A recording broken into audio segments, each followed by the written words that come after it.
ভিতরে আছি, এই মাটিটা হচ্ছে বাংলাদেশের আর ওই মাটিটা হচ্ছে ভারতের।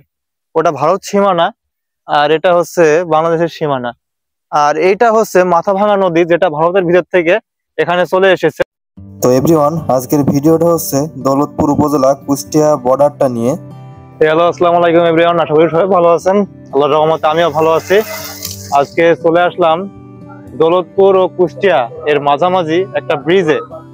এই যে সামনে চলে গেলে কিন্তু কুষ্টিয়া চলে যাবো একটু পরেই। আমরা দাঁড়িয়ে আছি এখন দৌলতপুরের ভিতরে। আর যে ব্রিজটা এটা কিন্তু মাঝামাঝি বরাবর। এই যে এদিকে দেখতেই পাচ্ছেন, এই যে ট্রলার যাচ্ছে আর এটা কিন্তু নদী। এই যে একটু ঘুরিয়ে দেখায় আপনাদের এভরিওয়ান, যে ব্রিজটা দেখতেই পাচ্ছেন, এই যে ভৈরব নদীর উপরে আছি আমি এখন। এই নদীটা কিন্তু ভারতের ভিতর দিয়ে চলে গেছে।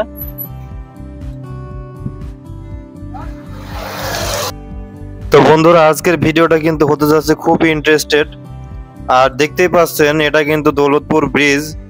আর সামনে এই রাস্তাটা সোজা বরাবর চলে গেলেই কিন্তু আমরা চলে যাব সেই কুষ্টিয়ায়। বন্ধুরা, এখানে কিন্তু লেখা দেখতে পাচ্ছেন দৌলতপুর উপজেলা কুষ্টিয়া। এখানে ভিতরে কিন্তু বিজিবি ক্যাম্প আছে। তারপরে আপনার যে বর্ডার তারকাটা আছে, যে মাথাভাঙা যে নদীটা দেখালাম আমরা, ওই নদীটা কিন্তু সামনেই। নদীর এই পারে বাংলাদেশ আর ওই পারে ভারত, সেটা আপনাদের আজকে দেখাবো আমি। এই রাস্তা বরাবর আমরা সোজা চলে যাব আজকে। যেহেতু বন্ধুরা বিজিবি ক্যাম্পে ভিডিও করতে দেয় না, তারপরেও একটা ভিডিও করেছি আমরা। আর এই যে সে নদীটা, আর সামনেই দেখতেই পাচ্ছেন কি রিস্ক নিয়ে আমরা কাদা যুক্ত এলাকার থেকে মোটরসাইকেল নিয়ে যাচ্ছি। এর ভিতরে কিন্তু আমরা স্লিপ কেটে এদিকে সাইডে পড়েও যেতে পারি, তাও আমরা কষ্ট করে আপনাদের জন্য যাব। দেখতেই পাচ্ছেন বন্ধুরা সামনে কত পরিমাণে কাদা, তারপরে ওই কাদা পেরিয়ে আমরা যাব আজকে সেই বর্ডারটা দেখতে। গাইজ, আপনারা দেখতেই পাচ্ছেন আমি কোথায় আছি এখন। আমি হচ্ছে বাংলাদেশের ভিতরে আছি। এই মাটিটা হচ্ছে বাংলাদেশের আর ওই মাটিটা হচ্ছে ভারতের। ওটা ভারত সীমানা আর এটা হচ্ছে বাংলাদেশের সীমানা। আর এইটা হচ্ছে মাথাভাঙা নদী, যেটা ভারতের ভিতর থেকে এখানে চলে এসেছে। আর এবার নদীটা দেখতেই পাচ্ছেন কেমন। আর এখানকার মানুষজনকে আমরা যতগুলো জিজ্ঞেস করলাম, এখানে আপনার শিক্ষা ব্যবস্থা বা আপনার চিকিৎসা ব্যবস্থা মোটামুটি সবই খুবই দুর্যোগ অবস্থা থাকে এরা। এখানে সবসময় বৃষ্টি হয়। এই যে দেখতে পাচ্ছেন নদীটা কিন্তু ভরে গেছে। কয়দিন আগেও এটা কিন্তু ঠিক ছিল। এই যে এই পাশটায়ও কিন্তু মাটিগুলো সব উর্বর ছিল, কিন্তু বর্তমানে সব ভেঙে গেছে। আর এই পাশটা একটা ভারতের পিলার আছে। আর এই পিলারটা আমরা কাছে যাব না এখন, বর্তমানে আমরা এখান থেকেই দেখাবো আপনাকে। নদীটা দেখতেই পাচ্ছেন কত বড় মাথাভাঙা নদীটা। এটা কিন্তু ভারতের ভিতর দিয়ে আসছে।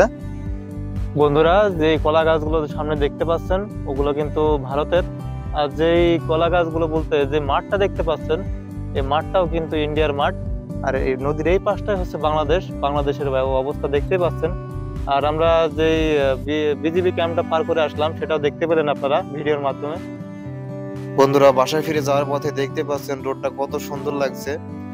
এটা কিন্তু দৌলতপুরের সব থেকে সুন্দর রোড, গাছপালা চারিদিকে ভরপুর। আর চারিদিকে পরিবেশটা দেখতে পাচ্ছেন, আকাশটা মেঘলা, বৃষ্টি হচ্ছে, তাই পরিবেশটা আরো অনেক সুন্দর লাগছে। আর বন্ধুরা, নতুন নতুন ভিডিও পেতে হলে আমার চ্যানেলটি সাবস্ক্রাইব করে রাখবেন। সবাই ভালো থাকবেন, সুস্থ থাকবেন, আল্লাহ সবাইকে ভালো রাখুক। আর পরবর্তী ভিডিওতে দেখা হবে বন্ধুরা। আজকের মতো ভিডিও আমি এখানে শেষ করে দিচ্ছি। আল্লাহ হাফেজ, টাটা।